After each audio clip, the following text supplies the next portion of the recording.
Hi, I am Amber. I'm 30 and I spent the first 20 years of my life at home. I was homeschooled with my siblings and we didn't leave the house very much. And I wanted to talk about that. I wanted to talk about what it was like growing up and maybe meet some people who've had similar upbringings, kind of unpack some of that. I did start out at school. I remember pre-K and kindergarten and first grade. I had some friends that did okay. I didn't dislike school.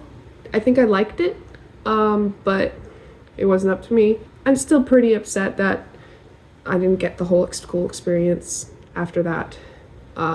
I was in speech therapy when I was in first grade, and they fixed the way I pronounced things. Unfortunately, that same cannot be said for my younger siblings. They never went to school at all. They never got speech therapy, and I'm upset about that too. So when my parents decided to take us out of school, it happened because my sibling who was having an issue with the teacher because she had pretty hyperactive ADHD, still does, and the teacher was, I don't know if she ever did corporal punishment, maybe like a slap on the wrist, but was very verbally abusive to my sister, and that was, I guess, the impetus to take us out of school. That was cited as a reason, and then there was also a lot of other reasons my parents had, because they didn't want us to be in with secular children. They didn't want us to be in the system. They wanted to teach us about God and their worldview. They didn't want us exposed to sex, drugs, rock and roll, all that. So we were sheltered from a lot of culture and media. I was taken out of school going into second grade, and then after that, my school was up to me, and they were very proud of being unschoolers.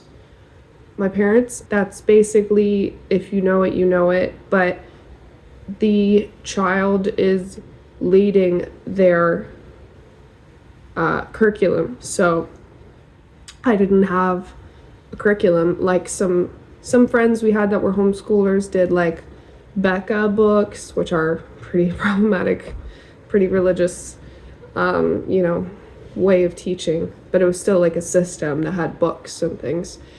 Yeah, there's some online courses that my friend who was also homeschooled did, and I asked for those specifically, and I was like, because I don't know what I'm supposed to learn.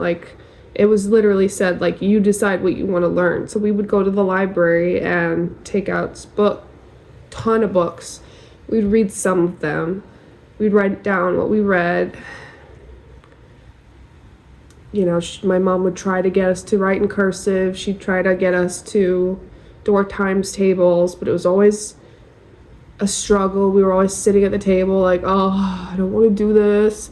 And she'd have a really hard time getting us to complete anything. She would write lists, and she'd be like, I just give you tiny little baby things and you can't even do it. And we just didn't feel like doing it, and there was nothing motivating us. We were depressed. I was very depressed growing up, and I was very insecure about not knowing a lot of things and feeling like I didn't know anything. When I asked for curriculum, it wasn't met well by my mom. She was the primary person, kind of in charge. My dad, ideologically, yes, because he was the one that was watching all the news all the time and talking about a lot of politics and a lot of stuff. Now, looking back, I am completely opposite on. But when I was young, I just gobbled up everything they said. For me, a lot of uncertainty about what I was learning, what I'm supposed to be doing, and feeling like I'm not doing anything right, and I'm not doing enough, and we're so behind from other kids. So anytime that we went to church and were kind of like exposed to other people, I was deathly afraid someone was going to ask me a question like, what do you do for school? And I'd be able to say nothing. And I felt so inadequate, anxious, and I didn't even know what I believed, because I know what I was supposed to believe, but I still felt a little bit about it, because I felt like I didn't know the reasoning behind why I believe what I believed. I just know what I'm supposed to believe.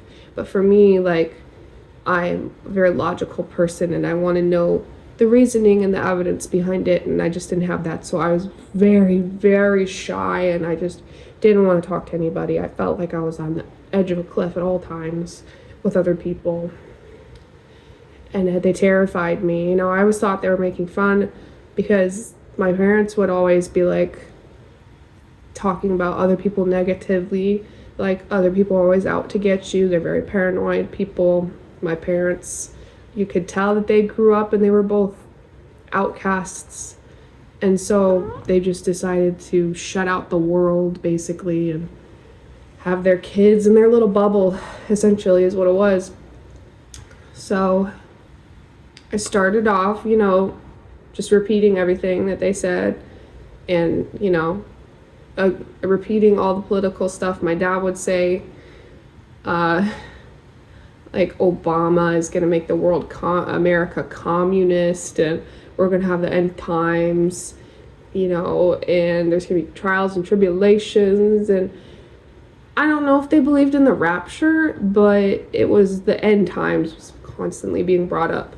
My dad was a big fan of Glenn Beck and Fox News and all those guys and the conspiracies.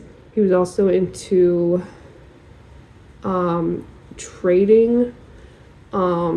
So he was on this website where they would talk about trading and, like, you know, what's going on politically, because he was in the foreign exchange markets.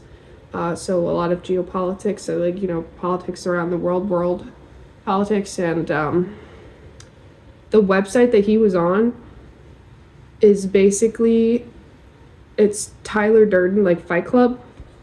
It's like people who don't understand that Tyler Durden is supposed to be a bad guy. He's not supposed to be someone you look up to. But the website is full of people who have, like, conspiracy theories about Jewish people, conspiracy theories about how the finances are being controlled and shit like that. My dad tries to appear rational, and like he believes in a older Earth, but he doesn't believe in evolution. And I had a hard time getting those ideas to agree. So when it came to conspiracy theories, he wasn't really into the Jewish ones.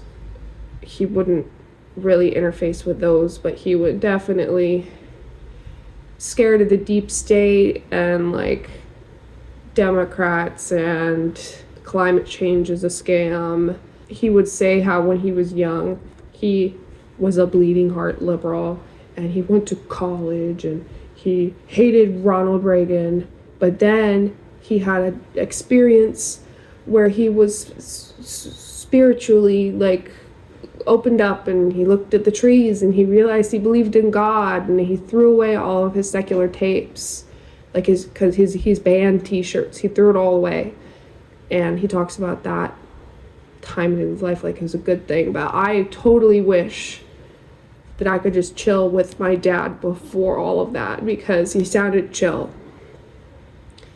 And then he decided to go cuckoo religious. Well, what I didn't know that I found out from my aunt was that when that happened, when he got religious, was after he had a really intense trip, like on mushrooms or something. So my parents are literally in a fucking drug-induced religious psychosis. And I grew up thinking that it was normal, and I was so insecure, and I thought everything was my fault, and everything was like me, and then I grew up and I saw other people, and I eventually got around to finding out what life is like outside of our bubble. And I was like, no, they are the crazy ones, not me. Not everybody else on the planet is wrong. And I have a lot of anger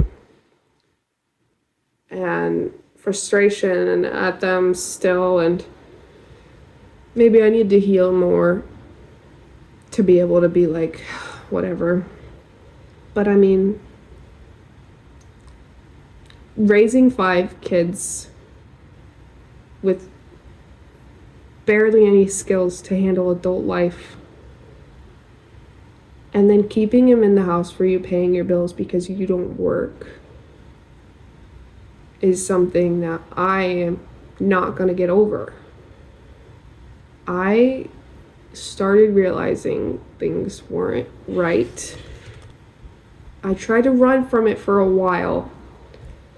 I tried to ignore it and just, pray harder, read the Bible harder, make it make sense, trying to make it work, and just kicking the can down the road. But eventually and a lot of this for me is tied up in realizing that I wasn't Christian anymore. Now, I know that's not the experience for everyone. My experience disentangling myself from my family and what their beliefs were happened at the same time where I realized that I didn't believe in religion at all. Now, some people will go to church and realize, hey, not all Christians are this out there. But for me, I am an agnostic atheist. I don't believe that the God that people talk about is real. But there could be a God. Who's to say? That's the agnostic part.